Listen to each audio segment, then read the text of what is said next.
Buenos días. Llegó diciembre con su alegría y virus, ocupaciones, en fin, corre. Bueno, parece que pensé que íbamos a tener más sillas vacías esta mañana. Sí faltan muchas personas, enfermos, eventos, trabajo, programas personales, en fin, pero chévere que estemos una vez más aquí nosotros. Continuamos con la serie que hemos titulado Navidad y que es la serie que estamos celebrando con motivo de la Navidad. Y el domingo pasado nosotros celebramos que Dios había dado, ¿cierto? Y recuerdan ustedes, los que estuvieron el domingo pasado, ¿por qué celebrábamos el domingo pasado? ¿Qué Dios había, o qué es eso que Dios había dado a la humanidad? Dios había dado una promesa, ¿cierto? Y hoy vamos a celebrar, o vamos a ver a la luz de la Escritura, que había algunas señales puntuales de esa promesa. No era un secreto, pero tampoco era tan claro. Es como cuando ustedes, las esposas, quieren dar una sorpresa a su esposo y le dicen al niño: por favor, no le diga nada a papá. ¿Qué es lo que el niño hace cuando llega papá? No tenemos una sorpresa para ti, ¿cierto? Y entonces ya ustedes dicen: ya sé por dónde va.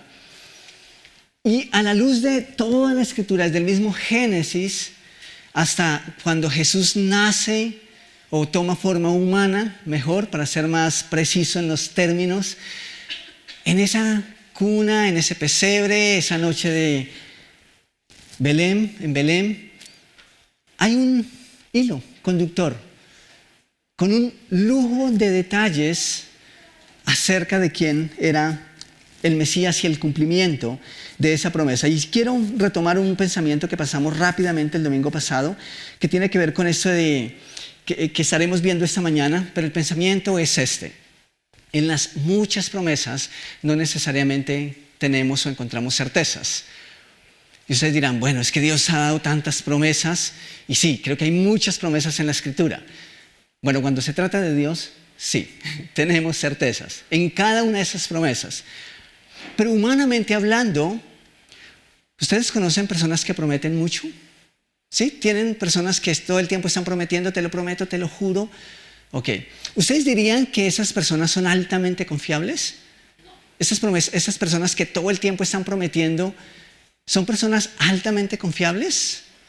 Normalmente no, ¿cierto? Porque en la abundancia de esas promesas, lo que en realidad existe es una falta de confianza, ¿sí? Que nos lleva a decir una y otra vez: esa vez sí tienes que creerme, por favor, créeme. Entonces ya no te lo prometo una vez, sino te lo prometo que esta vez sí, te lo juro. Pero humanamente hablando, en la multitud de promesas no necesariamente encontramos certezas. Ocurre algo similar con las leyes que rigen nuestra sociedad. Se dijo, creo que hace un par de años atrás, que Colombia era uno de los países con más leyes en el mundo. Estoy haciendo un paralelo. Después vamos a entender por qué estoy hablando de estas cosas. Pero quiero que pensemos por un momento: ustedes, como colombianos, los que habitamos en este país ahora mismo, ¿ustedes se sienten protegidos por las leyes de nuestro país? Pero tenemos muchísimas. ¿No deberían esas leyes promover la paz en nuestro corazón? Promover la certeza y la tranquilidad en medio de todos los conflictos que vivimos a diario. Se supone que ese es el fin. Pero desafortunadamente, ustedes lo han dicho, lo hemos dicho esta mañana, un país con muchas leyes no necesariamente significa seguridad para sus habitantes. ¿Por qué estoy diciendo esto? ¿Ustedes se imaginan donde Dios diera hoy una ley y mañana tuviese que reemplazarla o cambiarla? ¿Luego Dios sería confiable? ¿Ustedes podrían cambiar o confiar plenamente en una persona que cambia pareceres? Así nos decía mamá cuando queríamos algo y al momentico ya habíamos cambiado de gusto y de intención. Pero ¿qué pasaría con Dios y sus leyes y nuestra confianza en sus decretos y su ley si simplemente Dios cada día nos da una ley diferente? ¿Sobre qué reposaría nuestra fe, nuestra esperanza? No podríamos encontrar certeza en esas cosas. Ahora, ¿por qué estamos haciendo ese paralelo entre la promesa que Dios hizo y su ley? Porque sus promesas están perfectamente de acuerdo a su ley. Y cuando nosotros hablamos de una promesa que tenía que ver con el Mesías prometido, con la vida de un Redentor aquí en la tierra, pues estamos hablando de una ley que obedece estrictamente a su personalidad, a su carácter, que es justo, pero que también es santo, que es amoroso y todo lo que nosotros incluso acabamos de cantar. Entonces, cuando decimos que Dios da una promesa que se trata de un Redentor, esta promesa va de acuerdo a su carácter santo que demanda una paga por el pecado. Y por eso nosotros podemos confiar en sus promesas. Entonces, después de esa pequeña digresión, después de haberme desviado un poquitico, volvemos a hablar de la promesa y todo lo que conlleva su cumplimiento, que es lo que vamos a estar hablando esta mañana. Y nos encontramos ahí mismo, en el Génesis. Recuerda el domingo pasado donde nace todo esto de Navidad, si nosotros queremos ser bíblicos. ¿Nace en el primer siglo con la llegada y el nacimiento o la encarnación de nuestro Señor Jesús? No. Tenemos que ir mucho más atrás y tratar de encontrar ese rastro. Y entonces estuvimos estudiando un poquitico el capítulo 3 de Génesis, ¿cierto? Dios nos da una promesa maravillosa ahí, una promesa que a propósito lo vemos en toda la Escritura, pero en todo caso una sola promesa. Nosotros la vemos y Dios nos la recuerda a través de todo el Antiguo Testamento, pero en todo caso estamos hablando de una misma promesa, porque Dios no cambia su plan. Por duro que sea el cumplimiento del mismo, Dios no le importa ir hasta las últimas con tal de cumplir su promesa. Entre otras cosas, pues la promesa de Dios se cumple porque era su plan. Era un plan, no cualquier plan. Era el mismo plan de Dios. Entonces, vamos a Génesis, por favor. Vamos a Génesis, que eso es capítulo 3. Y vamos a mirar esta vez el versículo 20 y el versículo 21. El domingo pasado vimos los versículos anteriores a estos, pero quiero que miremos aquí los detalles que Dios nos da desde el mismo Génesis referentes a la promesa. El versículo 20 dice: después el hombre, Adán, le puso a su esposa el nombre Eva, porque ella sería la madre de todos los que viven. A propósito, la mujer, desde la perspectiva bíblica, es dadora de vida, no el hombre. Entre otras cosas, el hecho de que Satanás se haya metido con la mujer no significa que lo hizo porque es el sexo débil. Lo hizo porque es dadora de vida. Y eso tiene una connotación, wow, podríamos quedarnos aquí toda la mañana hablando de eso, pero eso es una cuña. Versículo 21 dice: y el Señor Dios hizo ropa de pieles de animales para Adán y su esposa. De aquí deducimos que Dios no es vegetariano, no le gustan las hojas, prefiere las pieles. Eso es un chiste barato. Pero aquí hay un detalle importante. Dios hizo un ajuste, Dios hizo un cambio. Y parece un cambio muy superficial. Podríamos simplemente pensar que era un cambio de estilo, un cambio de preferencia. Pero cuando Adán y Eva pecan, recuerdan lo que vimos el domingo pasado, ellos van, se esconden, Dios los busca, no nos podemos esconder de la presencia de Dios, y Dios los confronta con su pecado, pero ellos habían encontrado una forma de cubrir su desnudez. que visto en contexto, su pecado. En contexto, por favor. Pero la Biblia dice que ellos fueron y del mismo Edén encontraron hojas y simplemente trataron de cubrir su cuerpo. Y entonces, luego leemos que Dios mismo hizo pieles de animales para ellos. Ahora, ¿por qué no hojas? Después de todo, parece que Adán y Eva estaban conformes con sus hojas. Parece que para ellos estaba bien. Tampoco hay registro de que ellos vieran los vecinos paseándose por el huerto con sus trajes de pieles o de algodón fino, de lino. No, ¿cierto? Parece que ellos estaban conformes y para ellos estaba bien, como habían encontrado la forma de cubrir sus cuerpos. Entonces, ¿por qué Dios simplemente quiere cambiar o reemplazar esas hojas? ¿Qué hay de malo en las hojas de higuera? Yo no conozco una hoja de higuera, pero cuando se ven las imágenes, podría deducir que son como carrasposas. Eso tiene un poco de sentido, ¿cierto? Si la Biblia dijera que habían buscado hojas de ortiga, bueno, uno diría, claro, es apenas prudente que se cambie. ¿Por qué razón Dios prefiere las pieles? ¿Saben? La verdad es que es sencilla la respuesta.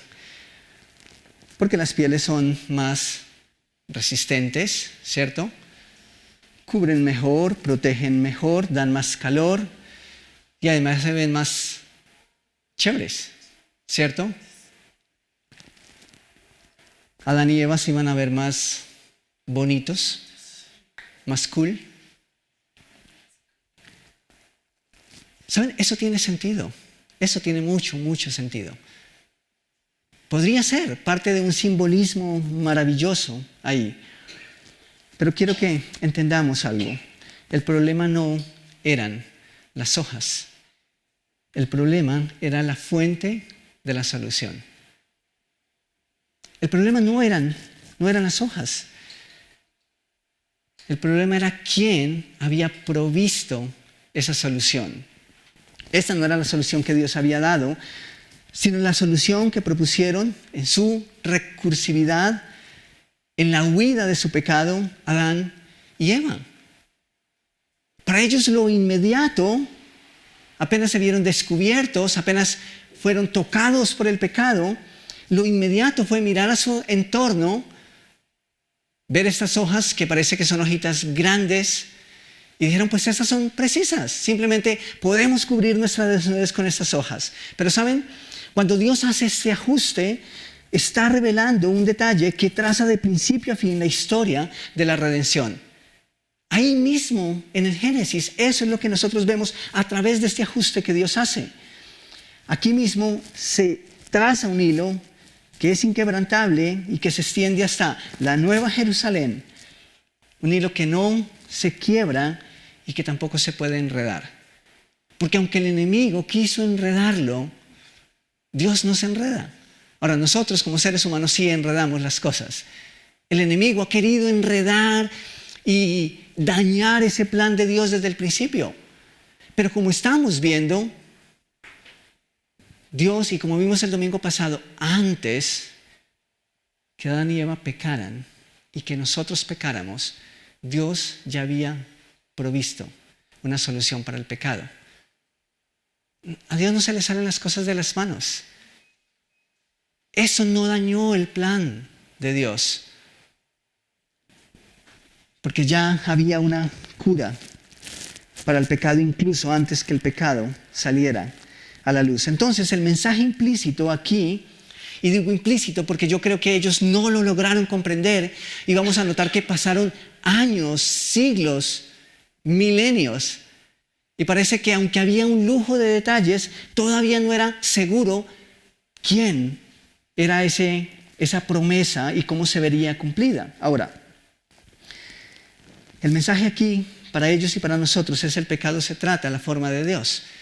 El pecado no se trata a la forma del hombre. Porque nosotros como humanos no tenemos la solución para el pecado, sino que Dios tiene que proveer una cura para el pecado. Entre otras cosas, esa es la razón por la que Dios cambia las hojas por las pieles de los animales. Y quiero pegar aquí un brinco grandísimo, grandísimo. Voy a pedirles que vayamos al Nuevo Testamento, al libro de Efesios, capítulo 2, versículos 8 y 9. Y eso es un salto grandísimo, pero creo que tiene todo que ver con lo que estamos viendo aquí en Génesis, y esto de las hojas y las pieles. Efesios capítulo 2, versículos 8 y 9 dice: porque por gracia sois salvos por medio de la fe, y eso no de vosotros, pues es don de Dios. Aquí en don de Dios, ¿quién cabe? ¿Quién podríamos cambiar esa palabra don de Dios por regalo de Dios, por la dádiva de Dios? ¿Quién cabe ahí? ¿Y quién es el único que puede llenar ese espacio? Jesús. Jesús. No por gracia, no por obras son ustedes salvos, sino por gracia mediante la fe, porque eso es el don de Dios, es el regalo de Dios. Jesús es el regalo de Dios, es la promesa cumplida, ¿cierto? Que nosotros tenemos. Y luego dice, no por obras, para que nadie se gloríe. Ahora, yo tengo una pregunta. ¿Qué hay de malo en las obras? ¿Qué hay de malo en ir a visitar a los enfermos? ¿Qué hay de malo en ir a visitar a las viudas, a los huérfanos? ¿Qué hay de malo en hacer una anchetica y en estos tiempos de Navidad y de recogimiento compartirle con el vigilante de nuestro conjunto o con el vecino? ¿Qué hay de malo en las obras? No hay nada de malo. La siguiente pregunta es esa: ¿qué había de malo en las hojas de higuera? Y vamos a llamarlas de higuera. Y lo voy a usar entre comillas. ¿Qué había de malo en las hojas? La respuesta es nada. No había nada de malo en las hojas. Así como no hay nada de malo en las obras, tampoco hay nada de malo en las hojas. ¿Cuál es el punto entonces? El punto es este. El punto es que a la hora de tratar con el pecado, las obras no pueden hacer nada. El punto es que a la hora de cubrir el pecado, las hojas de higuera tampoco pueden hacer nada. No son suficientes. No tienen el poder para convertir el alma. No tienen el poder para borrar el pecado. Entonces es necesario que Dios sea quien provee la cura. Y la cura no es una hoja de higuera. La cura no es que te persines o que vayas al domingo fielmente, semana tras semana, a la iglesia, domingo tras domingo. Esa no es la cura. La cura Dios la tiene que proveer y no puede venir de alguien diferente. Entonces, eso es lo que nosotros estamos viendo aquí en Génesis. Nosotros estamos acostumbrados, entre otras cosas, a tratar los problemas serios con, como decían nuestras abuelas, con paños de agua tibia, ¿cierto? Y nosotros estamos acostumbrados, y digo nosotros en nombre de la humanidad, queremos tratar todos de una manera superficial. Esa es nuestra tendencia, esa es mi tendencia. Pero Dios es diferente, Dios va a fondo. Para Adán y para Eva allá, después de que pecaron, fue, pues esto lo cubrimos con lo primero que encontremos. Aquí hay hojas, aquí hay plantas, no hay problema. Dios dice, no. Antes que ustedes pecaron, yo ya había instaurado la cura para volverlos a mí. Y la cura para volverlos a mí tiene que ser un sacrificio vivo. Y entonces nosotros nos encontramos ahí mismo en Génesis con el primer sacrificio. Un animal tuvo que morir. ¿Un animal que era culpable? No, era inocente. Y aquí me gusta usar una ilustración que usamos hace mucho tiempo. Yo creo que usé esa ilustración cuando estábamos viendo la serie La historia de Dios y empezamos por el Génesis. Pero acá yo tengo una hoja. No es una hoja de higuera. Sospecho que las que ellos usaron eran un poquitico más grandecitas que estas, ¿cierto? No necesitamos mucha imaginación para llegar hasta allá, ¿cierto? Pero yo acá tengo una hoja que tomé de una de las plantas que tenemos aquí a la entrada del sótano. Espero que el haber quitado esta hoja de esa planta no va a arruinar la planta. Y si esa planta llega a morir, ustedes no han escuchado nada esta mañana aquí, ¿ok? Por favor. Pero la verdad es que yo creo que antes, haber quitado esta hoja, porque escogí una intencionalmente que estaba quemadita, yo creo que le va a ayudar a esa planta a oxigenar, a todo este proceso de poda que llamamos. Y creo que antes le va a servir. Pero una cosa les puedo asegurar.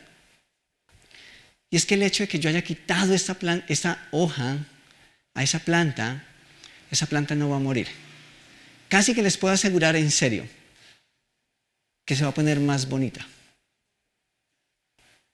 ¿Cuántos de ustedes trajeron zapatos esta mañana? Todos, ¿cierto? Y diferentes materiales.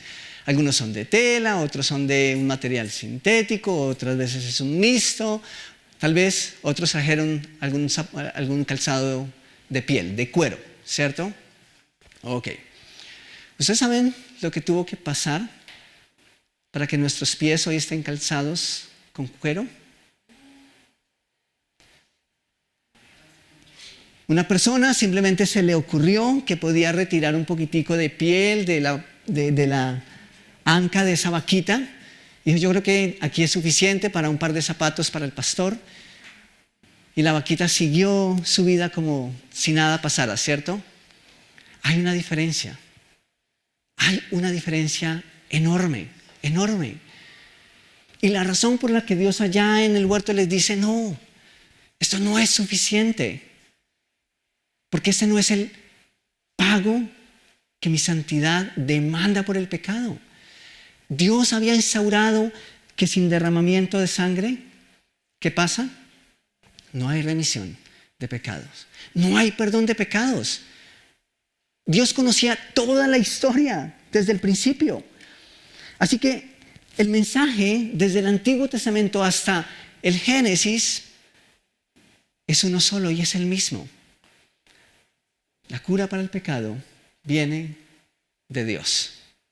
Nosotros no podemos cambiar esa realidad. No podemos dar el remedio para nuestro pecado. Entonces, allá mismo, Dios lo hace. Él decide los tiempos y la forma en cómo llegas a nosotros la medicina contra el pecado. Y sí, ¿quién diría que la medicina contra el pecado llegara en forma de bebé? Es así como llegó a nuestro mundo. En forma de bebé, ni siquiera en forma de un adulto.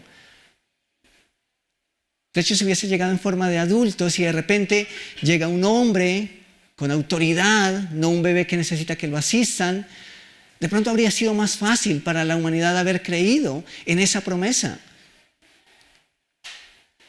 Pero Dios decide los tiempos y la forma en cómo llega la cura al pecado a este mundo. Entonces, para tomar nuevamente este ejemplo de la hojita de higuera o como sea que se llame la planta y ese animal que tuvo que morir, ese sacrificio apunta directamente a Jesús. Para ser más precisos, apunta directamente a la cuna, al pesebre. Apunta directamente a la cruz. Por eso celebramos Navidad. Por eso celebramos Navidad en estos días. Tenemos una promesa, ahora tenemos algunos detalles que se nos dan respecto a esa promesa. Se nos dice que era un ser vivo, se nos dice que era una vida, no una planta o una cosa. Pero pasaron generaciones, muchas generaciones, Y sin embargo, la cosa no parecía tan clara. Y quiero que vayamos a Isaías, porque aquí hay otros detalles respecto a esta promesa, cómo sería. Isaías capítulo 7, versículo 14, dice muy bien, el Señor mismo les dará la señal. Estamos hablando de las señales referentes a esa promesa y al cumplimiento de esa promesa. Dice, miren, la Virgen concebirá un niño, dará a la luz un hijo y lo llamarán Emmanuel, que significa Dios con nosotros. Aquí se nos dice que ya no sería un tejón, que la mayoría de estudiosos en la Escritura coinciden en que eran pieles de tejones, en fin. Pero aquí ya no era un animal. Se nos dice que era un niño. Y Dios sigue tratando de revelarnos los detalles del cumplimiento de esa promesa. También se nos dice que nacería de una virgen. ¿Ustedes se imaginan la especulación? ¿Quién sería? ¿Cuándo sería? Supongo que habían muchas personas que trataban de seguir de cerca estas señales. Sospecho que habían muchos estudiosos de la ley y de las profecías que estaban atentos a todos esos movimientos. De hecho, creo que eso es lo que pasa con los reyes, ¿no? Parece que ellos conocían la historia y por eso aquella noche fueron guiados por la estrella hasta donde había nacido el niño. Porque había gente que estaba muy expectante por todas estas cosas. Ahora sabemos que sería una vida humana, nacería un niño y nacería de una virgen. Quiero que vayamos un poquitico más adelante ahí en Isaías capítulo 9, esta vez versículo 6. Dice, porque nos ha nacido un niño, se nos ha concedido un hijo. La soberanía reposará sobre sus hombros y se le darán estos nombres. Consejero admirable. Consejero admirable. Aquí se nos está diciendo que es una vida humana. Pero se nos está diciendo gran parte del carácter de esta persona. Se nos dice que será consejero admirable, Dios fuerte, Padre eterno, príncipe de paz. Pasando desde la promesa dada a Abraham, pasando por la ley que Dios le dio a su pueblo a través de su siervo Moisés, pasando por todas estas ceremonias religiosas que tenían que ver con todo el sistema sacrificial, llegamos hasta los profetas. Los profetas fueron los últimos que hablaron a la humanidad referente a la promesa antes del cumplimiento de la promesa. ¿Y qué se nos dice acerca de esa promesa? Bueno, que sería un niño, ya no sería más un animal, ya no sería más un cordero, porque Cristo lo haría de una vez y para siempre. Se nos dice que será fuerte, que tendrá un dominio que será para la eternidad, que es fuerte, que es consejero y que será llamado príncipe de paz. Ahora, con todo eso, las preguntas persisten. ¿Quién sería este Mesías prometido? ¿Quién? ¿Cuándo? ¿Cuándo ese niño aparecería en la escena de la humanidad? ¿En qué condiciones llegaría?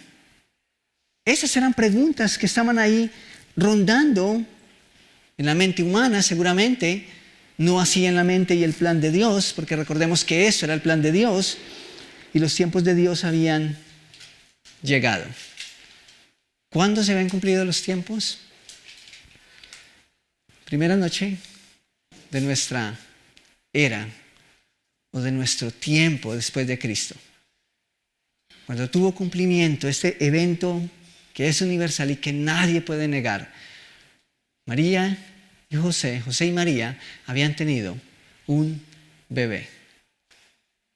El tiempo había llegado, los tiempos de Dios se estaban cumpliendo y el niño había nacido. Y entonces vuelvo a mencionar algo que mencioné el domingo pasado. Navidad es más que una noche buena. Navidad es la mejor historia de amor que hayamos escuchado. No es una noche, Es una historia trazada desde la eternidad pasada para nosotros, de aquí en adelante. Ahora sí, vamos al Nuevo Testamento, y ya esto sí es mucho más familiar para todos nosotros. Vamos a Mateo capítulo 1 y vamos a leer desde el versículo 18. Esto es lo que leemos.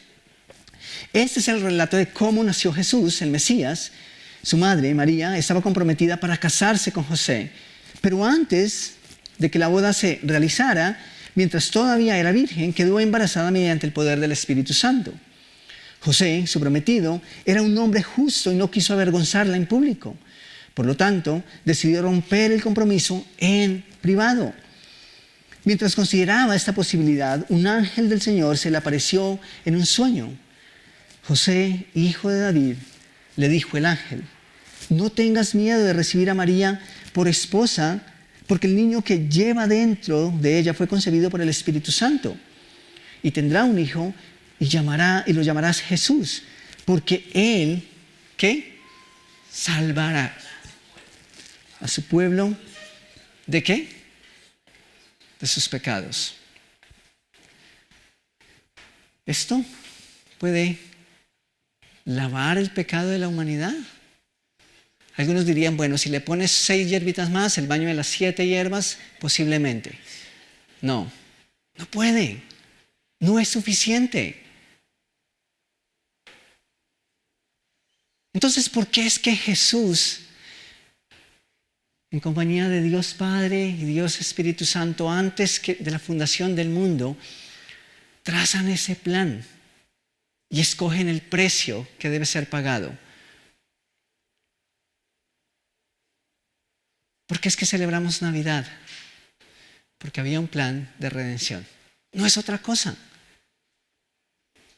No hay otra cosa detrás de esto que llamamos Navidad, que llamamos pesebre, que llamamos cuna, que no sea la historia de la redención. Versículo 22, todo esto sucedió para que se cumpliera el mensaje del Señor a través de su profeta.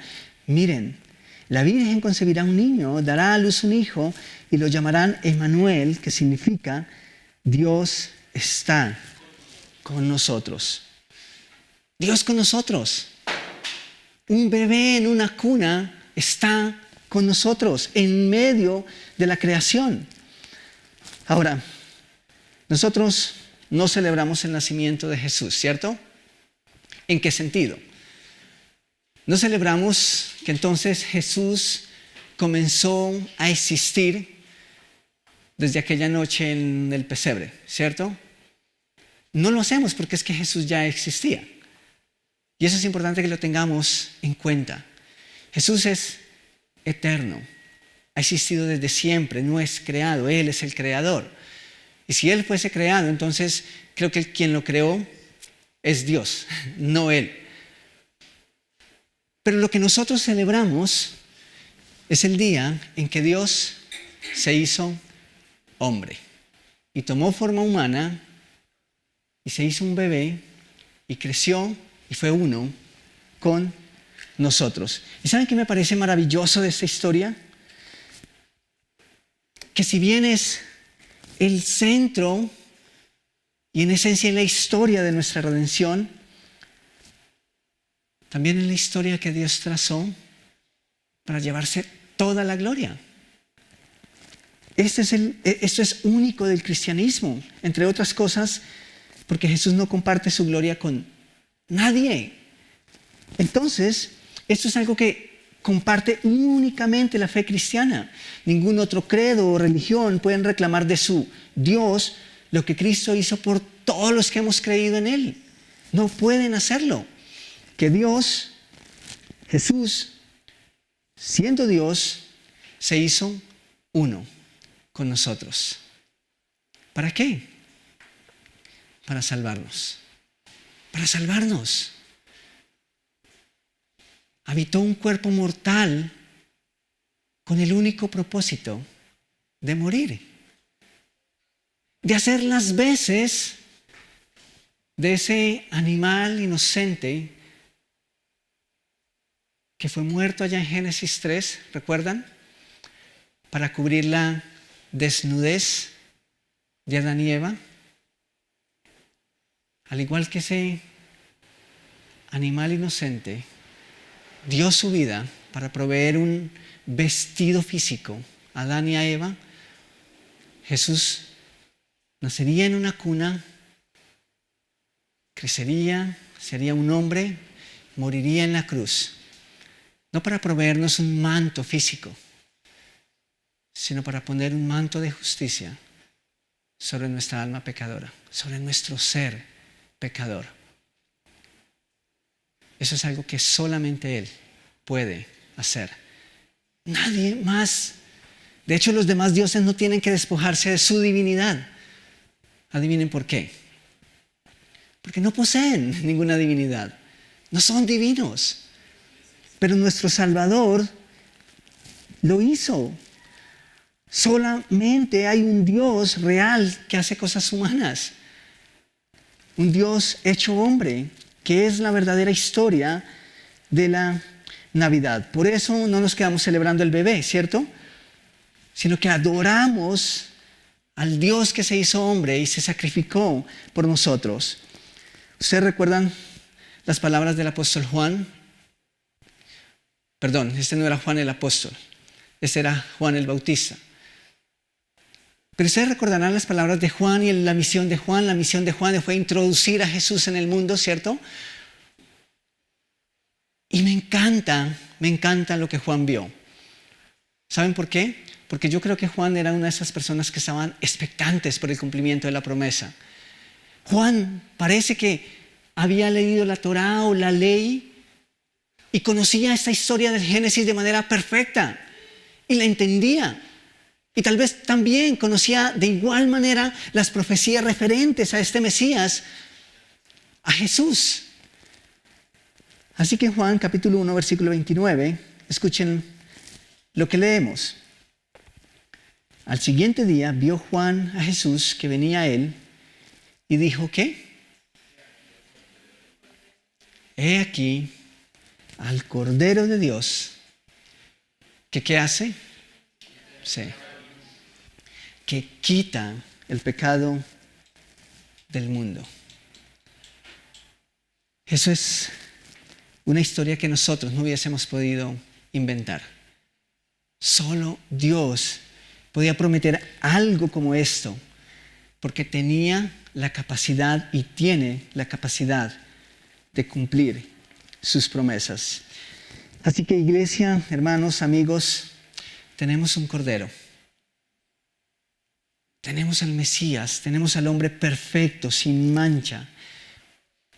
El único que es capaz de quitar el pecado del mundo. Que sí, pasó por un pesebre, una cuna que tuvo que ocupar al tomar forma humana. Pero que luego también pasó por la cruz. Tenemos un Cordero que quita el pecado. No un bebé que necesita ser asistido, sino un Dios hecho hombre que enfrentó la muerte y venció. Ahora mi pregunta es la siguiente. Si tenemos un Cordero, si tenemos un Mesías que quita el pecado del mundo, que quita el pecado de tu corazón, que quita el pecado que te separa de Dios, mi pregunta es, ¿Jesús ya quitó ese pecado en tu vida? ¿Ya lo limpió? ¿Ya lo perdonó de tal manera que puedes tener ahora una relación directa con Dios Padre? Yo quisiera que tomáramos este tiempo para meditar un momento en esto.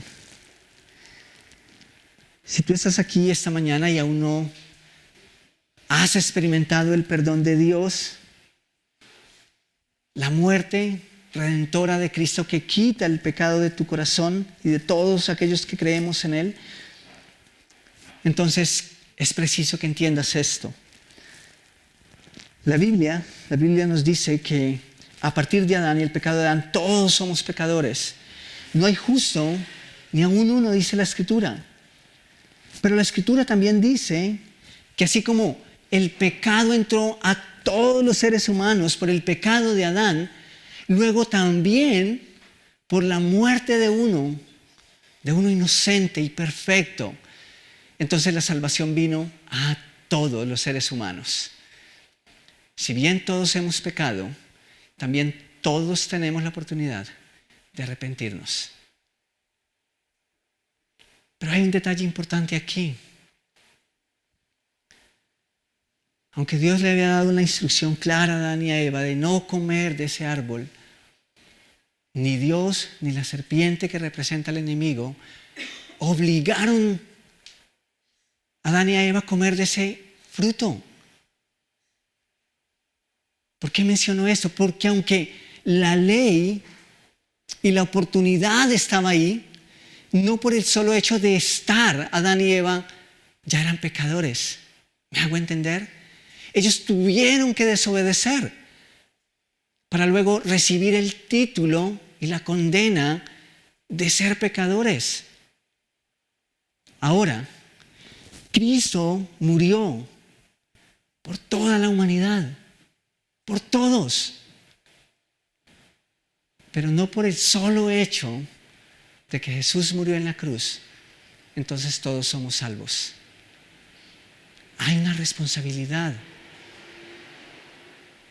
Y así como Adán no pecó porque solamente estaba el árbol ahí, usted y yo no somos salvos solo por el hecho de que Jesús haya muerto por nosotros. Usted y yo y cada persona en este mundo es salva por Jesús al reconocer su estado pecaminoso, al mostrar arrepentimiento genuino y auténtico, a partir de reconocer ese pecado y al confesar a Jesús como el único que puede perdonar pecados y dar vida eterna. Yo espero que esta mañana, en este lugar, todos ya hemos experimentado el perdón de nuestros pecados. Pero si es tu caso, que no tienes esto claro en tu vida, esta mañana es el momento en que puedes responder a esas preguntas, despejar todas estas dudas y entender el plan de Dios de una manera perfecta. Desde Génesis hasta Jesús hecho un bebé en una cruz, en un pesebre,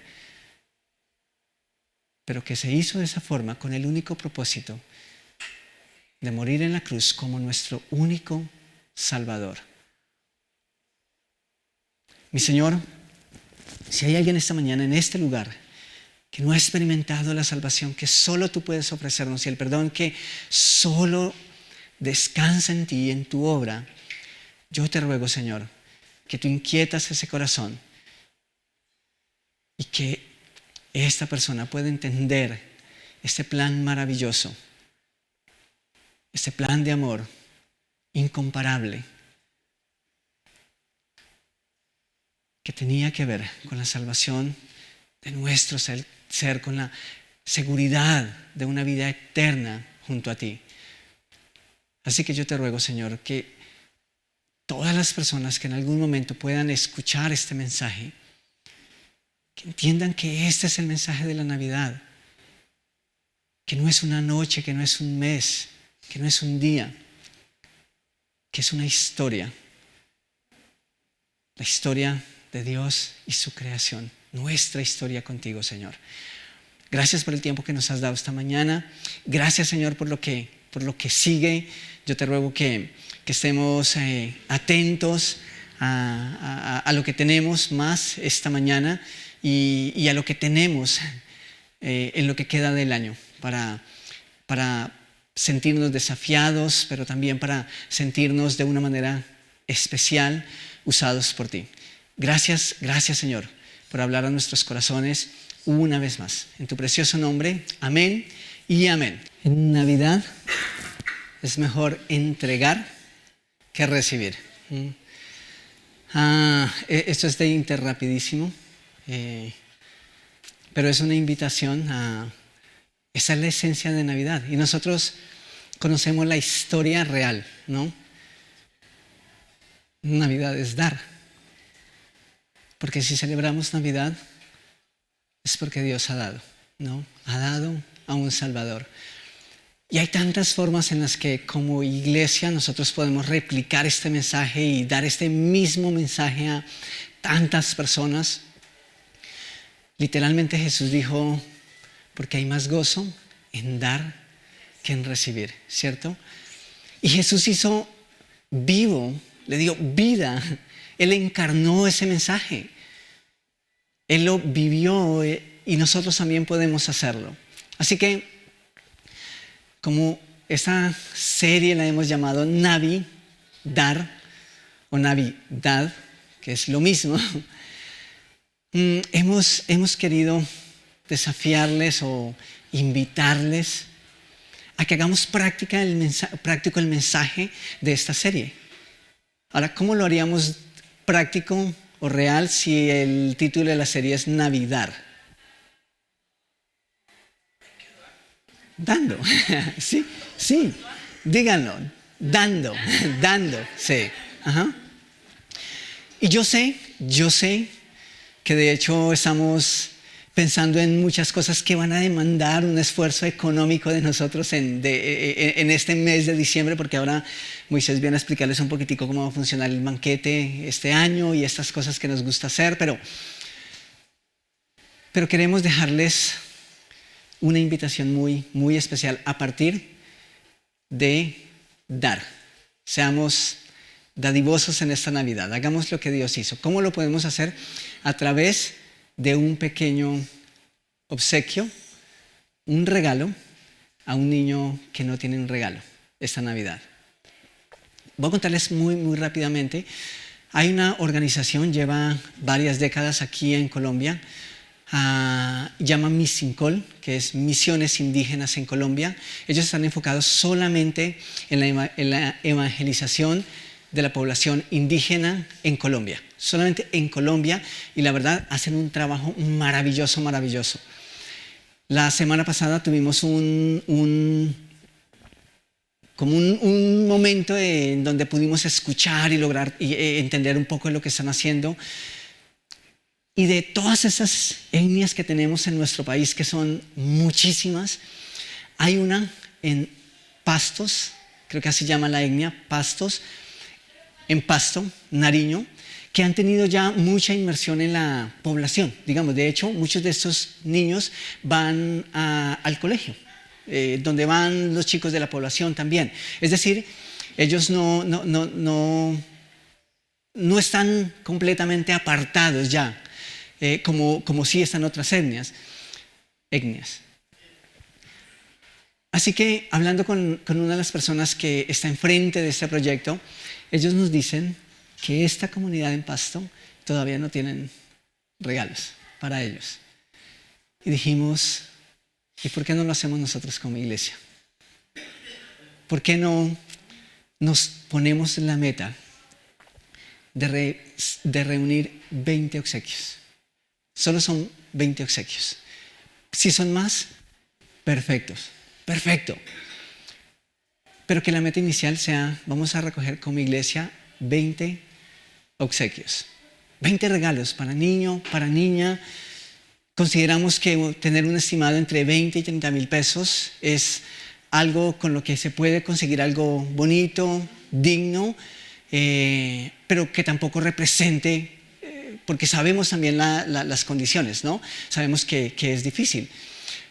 Pero si tú como familia dices, wow, queremos hacer esto, podemos dar un obsequio, un regalo, perfecto, pueden hacerlo. Si ustedes miran la situación económica y dicen, yo creo que podemos dar 2, perfecto, bienvenidos. O de ahí para arriba, lo que quieran. Podemos sentirnos en la libertad de acuerdo a la capacidad que Dios nos da a cada uno, ¿ok? ¿Cómo vamos a hacer esto? ¿Es solamente un obsequio y ya? No. Los niños, nuestros niños de Conviva Norte, sus hijos, están haciendo cartas para estos niños, ¿sí? La idea no es que solo dejemos las cartas en las manos de estos niños. ¿Por qué no? Y esta es una invitación muy, muy, muy personal. Si Dios coloca en el corazón hoy mismo de que ustedes van a apadrinar o a traer un regalo para uno de esos niños, ¿por qué no escriben una carta a ustedes? ¿Por qué no lo hacen? Escríbanlo y por favor, si pueden tomar fotos, grabar el momento en el que estén escribiendo la carta, háganlo también y háganos llegar ese material, ¿sí? Porque lo queremos recoger y queremos hacer algo que es muy, muy bonito y muy gratificante con todo ese material, ¿sí? Entonces, los niños abajo hoy están vendiendo pay de calabaza. Huele deliciosísimo. En serio, está una delicia. Y están vendiendo adicional unas manualidades que hicieron, ¿sí? Unas manualidades hermosísimas, hermosísimas, ¿sí? ¿Cuál es el precio de esas manualidades? Creo que no. ¿Cómo es? Tienen valor, pero no un precio, ¿sí? Tienen un valor que es incalculable porque fueron hechas con mucho amor, ¿sí? Pero el precio lo ponemos nosotros, ¿sí? Creo que esa es parte de la instrucción. Cuando bajemos, eso va a quedar mucho más claro. Pero eso que ellos están haciendo tiene dos propósitos. Uno, apoyar, tal vez en parte, esta iniciativa de los niños y esta comunidad en Pasto. Pero por otro lado, claro, parte de los fondos de esta cooperativa, de esta chiqui cooperativa, tiene... O sea, parte de eso sí va para los regalos y de lo que se está haciendo para estos chicos, pero ellos tienen también otra meta que cumplir con estos recursos, ¿ok? Entonces, no es que ahora decimos, bueno, pues como los niños ya están haciendo la cooperativa, pues genial, eso va a ser una cooperativa próspera, no tenemos necesidad de regalos nosotros. No, ellos creo que sí van a colocar su grano de arena respecto a lo de la cooperativa, pero no es todo para eso, ¿ok? Entonces, por favor, oren por eso. La idea es que esos obsequios necesitamos tenerlos con nosotros antes del 20. Nos encantaría tenerlos aquí para hacer algo muy bonito, pero como iglesia, pero no vamos a poder hacerlo. Por eso les pedimos que por favor tomen registro. Hagan fotos, videos. Señora Clara. Pastor, ¿ropa o juguetes o paquedades? Sí. Yo preguntamos eso, bueno, tienen que ser algunos detalles, juguetes didácticos, porque hay unas comunidades en las que los misioneros no llevan juguetes tradicionales, sino que son unos juguetes muy especiales enfocados de acuerdo a la población. Hicimos esa pregunta y dado que esos son niños que, como ya lo mencioné, están inmersos como en la población, pues llevan es que no sé cómo decir esto, pero sí, llevan una vida normal, ¿sí? Entonces nos dijeron, puede ser para niño, niña, ropa, un juguete. Bueno, la edad, eso sí, no lo tengo presente, pero normalmente estamos hablando de niños desde los 0 hasta los 14, 15 años, promedio, ¿sí? Entonces, si los zapaticos quedan grandes, yo les puedo dar un consejo. Existe el papel periódico, uno mete en la juntilla. Era así como funcionaba. Era así como funcionaba en mi tiempo, ¿cierto? Y si la camisetica le quedaba grandecita, el niño va a crecer, entonces eso no se pierde. Ok, pero tratemos de ser, sí. Yo creo que estamos tratando vamos a hacer como un documento que podamos compartir con cada uno de ustedes con algunas pautas que sabemos les pueden ayudar. ¿Ok? Muy buena pregunta. Listo, entonces, después de la última canción que vamos a cantar esta mañana, la idea es que pasamos por el café y estamos todos invitados a la cooperativa de los niños abajo. ¿Ok? Moisés, por favor. Sé que eso era un poquito largo, pero es que necesitaba dar un poco de detalle. Buenos días para todos. John, ¿me regalas la luz, porfa? Bienvenidos a todos. Ok, ahora sí los veo. Bien. Bienvenidos. Qué bueno que tenemos esta serie que es Navidad. Creo que a muchos, ojalá nos guste dar. Que Dios haga esa realidad, así como Él vino y como el pastor nos hablaba hoy, dio su vida, se despojó de Él para darnos salvación a nosotros. Así que también eso nos motive y nos ayude a dar a esos niños que necesitan. Yo sé que ellos van a estar muy felices. Bienvenidos. ¿Hay alguien nuevo? No, somos todos de acá de la casa. Unos anuncios rápidamente.